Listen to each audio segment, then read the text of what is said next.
دانش کتب میں خوش آمدید۔ کبھی ایسا محسوس ہوتا ہے کہ اپنی نظروں میں ہماری قدر ہماری کسی کامیابی یا ناکامی سے جڑی ہوئی ہے؟ آج ہم ڈاکٹر گلین شرالڈی کی کتاب خود اعتمادی بڑھانے کے 10 آسان حل کا گہرائی سے جائزہ لے رہے ہیں۔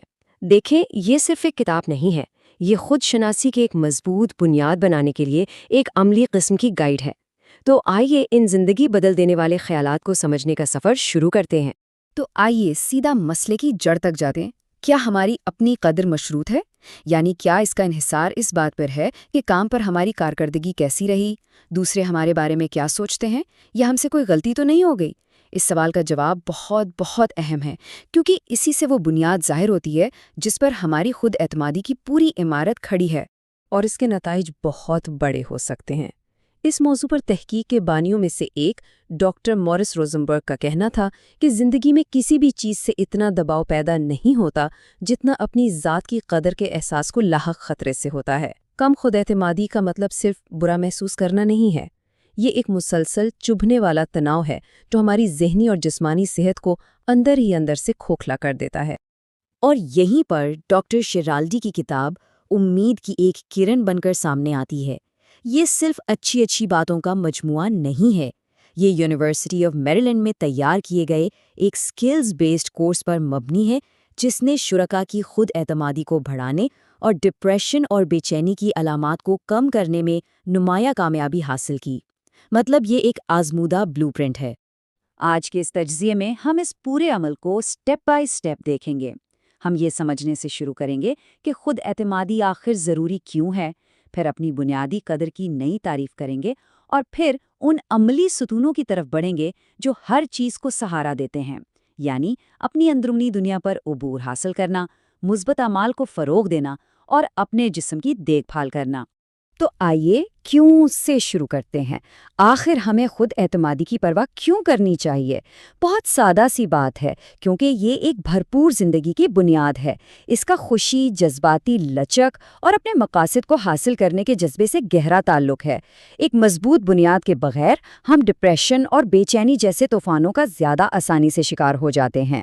اور یہ چیز ہمیں اس کتاب کے بالکل مرکزی تصور تک لے آتی ہے، وہ ایک خیال جو اگر واقعی اپنا لیا جائے تو سب کچھ بدل سکتا ہے، اور یہ ہے اپنی قدر کی اثر نو تعریف کرنا۔ یہ سوچ میں ایک انقلابی تبدیلی ہے۔ ہماری قدر، ہماری کارکردگی، ہمارے بینک بیلنس یا دوسروں کے ہمارے ساتھ سلوک پر منحصر نہیں ہے، یہ غیر مشروط ہے۔ یہ ایک ایسی حقیقت ہے جو بدلی نہیں جا سکتی، چاہے حالات کچھ بھی ہوں۔ ذرا سوچیں اس بارے میں۔ ایک انسان کے طور پر ہماری قدر ایک مستقل حقیقت ہے۔ اچھا، اس تصور کو سمجھنے میں ہماری مدد کے لیے کتاب ایک بہت خوبصورت مثال استعمال کرتی ہے۔ ذرا تصور کریں کہ ہمارا بنیادی نفس ایک بے داغ، کثیر جہتی کرسٹل کی طرح ہے۔ یہ فطری طور پر مکمل اور قیمتی ہے۔ زندگی کے منفی تجربات جیسے تنقید، ناکامیاں، یہ بادلوں کی طرح ہیں جو عارضی طور پر کرسٹل کو دھندلا سکتے ہیں۔ وہ اس کی سطح کو ماند تو کر سکتے ہیں، لیکن وہ اس کی بنیادی ساخت کو کبھی تبدیل یا نقصان نہیں پہنچا سکتے۔ ٹھیک ہے، تو اب جب کہ ہم نے اپنی غیر مشروط قدر کو اپنی بنیاد مان لیا ہے، اب ہم پہلا عملی ستون تعمیر کرنا شروع کر سکتے ہیں۔ یہ ہماری سوچوں اور جذبات کی اکثر افراتفری سے بھری اندرونی دنیا پر عبور حاصل کرنے کے بارے میں ہے۔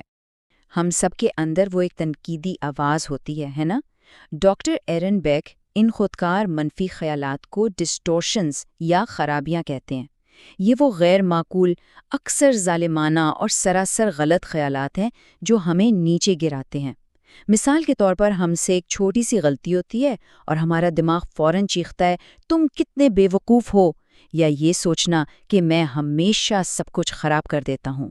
اہم بات یہ سمجھنا ہے کہ یہ حقائق نہیں ہے، یہ صرف بری ذہنی عادتیں ہیں۔ تو سوال یہ ہے کہ ہم ان عادتی خیالات کو کیسے بدل سکتے ہیں؟ کوگنیٹو تھراپی ہمیں سکھاتی ہے کہ ہم اپنی سوچ کو سست کریں، ان خودکار خیالات کو پکڑیں اور پھر ان کی معقولیت کو پرکھیں۔ یہ کوگنیٹو تھراپی کا ایک بنیادی ٹول ہے جسے ڈیلی تھاٹ ریکارڈ کہا جاتا ہے۔ آئیے اس مثال کو قدم بقدم دیکھتے ہیں۔ صورتحال: میں اپنے پروموشن ٹیسٹ میں ناکام ہو گیا۔ خودکار خیالات کیا ہیں؟ میں ایک بے وقوف ہوں جو کہ لیبل لگانا ہے، اور میں سب کچھ خراب کر دیتا ہوں، یعنی حد سے زیادہ عمومیت۔ اب دیکھیں کہ متبادل خیالات کتنے طاقتور ہیں۔ یہ ایک مشکل ٹیسٹ تھا، میں اگلی بار بہتر تیاری کروں گا، اور یہ صرف ایک ٹیسٹ ہے، میں بہت سے کام اچھی طرح کرتا ہوں۔ نتیجہ، ڈپریشن اور بے چینی کے احساسات ڈراماٹک طور پر کم ہو گئے ہیں۔ یہ ہے اپنے ہی خیالات کو چیلنج کرنے کی طاقت۔ لیکن کیا ہوگا اگر خیالات بہت ضدی ہوں؟ یہاں ایکسیپٹنس اینڈ کمٹمنٹ تھراپی یعنی ACT ڈیفیوژن کا تصور پیش کرتی ہے۔ خیال یہ ہے کہ اپنے منفی خیالات سے لڑنا انہیں اکثر مزید مضبوط بنا دیتا ہے، جیسے کسی گلابی ہاتھی کے بارے میں نہ سوچنے کی کوشش کرنا۔ اس کے بجائے ہم ان سے خود کو الگ کرنا سیکھتے ہیں، انہیں آسمان پر گزرتے ہوئے بادلوں کی طرح عارضی ذہنی واقعات کے طور پر دیکھنا، نہ کہ مطلق سچائی کے طور پر۔ اب آئیے ہم اپنی توجہ اندرونی خیالات سے ہٹا کر بیرونی اعمال کی طرف منتقل کرتے ہیں۔ یہ ستون ان سرگرمیوں کے بارے میں ہے جو فعال طور پر خود اعتمادی پیدا کرتی ہیں۔ یہ ایک ناقابل یقین حد تک طاقتور تکنیک ہے جسے کوگنیٹیو ریہرسل کہتے ہیں۔ یہ بہت آسان ہے۔ آپ اپنے بارے میں 10 مثبت سچی باتیں لکھتے ہیں، جیسے میں ایک وفادار دوست ہوں یا میری کام کرنے کی اخلاقیات مضبوط ہیں۔ پھر آپ ہر روز ان بیانات اور ان کی حمایت کرنے والے ثبوتوں پر غور کرنے کے لیے وقت نکالتے ہیں۔ آپ بنیادی طور پر اپنے دماغ کو نئے سرے سے تربیت دے رہے ہیں۔ آپ نئے اعصابی راستے بنا رہے ہیں جو ہماری سمجھی جانے والی کمزوریوں کے بجائے ہماری خوبیوں پر توجہ مرکوز کرتے ہیں۔ یہ سلائیڈ خوشی کے معاملے میں ایک اہم فرق کو واضح کرتی ہے۔ ہم میں سے بہت سے لوگ دولت یا پیسو انٹرٹینمنٹ جیسی چیزوں کے پیچھے بھاگتے ہیں، یہ سوچ کر کہ وہ ہمیں خوش کریں گی، لیکن تحقیق بار بار دکھاتی ہے کہ حقیقی خوشی فعال عادات میں پائی جاتی ہے، جیسے شکر گزاری کی ڈائری رکھنا، سادہ خوشیوں سے لطف اندوز ہونا اور اپنے مشاغل میں مشغول رہنا۔ یہ استعمال کرنے کے بجائے پرورش کرنے کے بارے میں ہے۔ اب ہم تیسرے ستون کی طرف بڑھتے ہیں، جو کہ اکثر نظر انداز کر دیا جاتا ہے۔ ہماری جسمانی صحت اور ہماری ذہنی بہبود کے درمیان اہم تعلق۔ خود کی دیکھ بھال خود غرضی نہیں ہے، یہ خود اعتمادی کی بنیاد ہے۔ جسمانی صحت کو 3 ٹانگوں والی کرسی کے طور پر سوچیں۔ اگر ایک ٹانگ بھی غائب ہو تو یہ گر جاتی ہے۔ یہ 3 ٹانگیں ہیں: نیند، ورزش اور غذائیت۔ یہ اختیاری نہیں ہیں، یہ سب ہماری ذہنی صحت کے لیے بالکل ضروری ہیں۔ جب غذائیت کی بات آتی ہے تو USDA کے رہنما اصول ایک بہترین فریم ورک فراہم کرتے ہیں۔ یہ چارٹ دکھاتا ہے کہ ایک متوازن غذا کیسی دکھتی ہے، جس میں پودوں پر مبنی غذاؤں پر زیادہ زور دیا جاتا ہے۔ ہماری خوراک کا بڑا حصہ پھلوں، سبزیوں اور ثابت اناج پر مشتمل ہونا چاہیے۔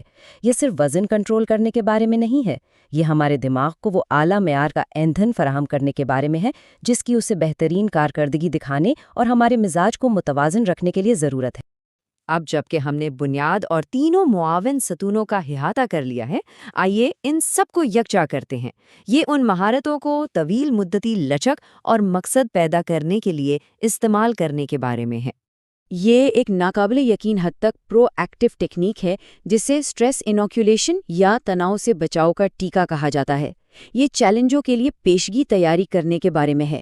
یہ منصوبہ بنا کر کہ آپ مشکل صورتحال سے پہلے، دوران اور بعد میں اپنے آپ سے کیا کہیں گے، آپ اپنی خود اعتمادی کی حفاظت کر سکتے ہیں، چاہے نتیجہ کچھ بھی ہو۔ آپ تیاری کے بغیر میدان جنگ میں جانے کے بجائے اپنے ذہن کو مسلح کر رہے ہیں۔ اور یہ اقتباس اس کتاب کے بنیادی پیغام کو بہت خوبصورتی سے سمیٹتا ہے۔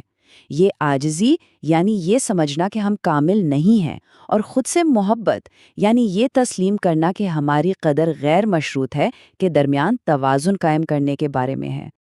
اگر آپ کو یہ تجزیہ مفید لگا تو براہ کرم اسے لائک کریں، سبسکرائب کریں اور اپنے ان خاندان والوں اور دوستوں کے ساتھ شیئر کریں جو اپنی زندگی کو بہتر بنانا چاہتے ہیں۔ دیکھنے کا بہت شکریہ۔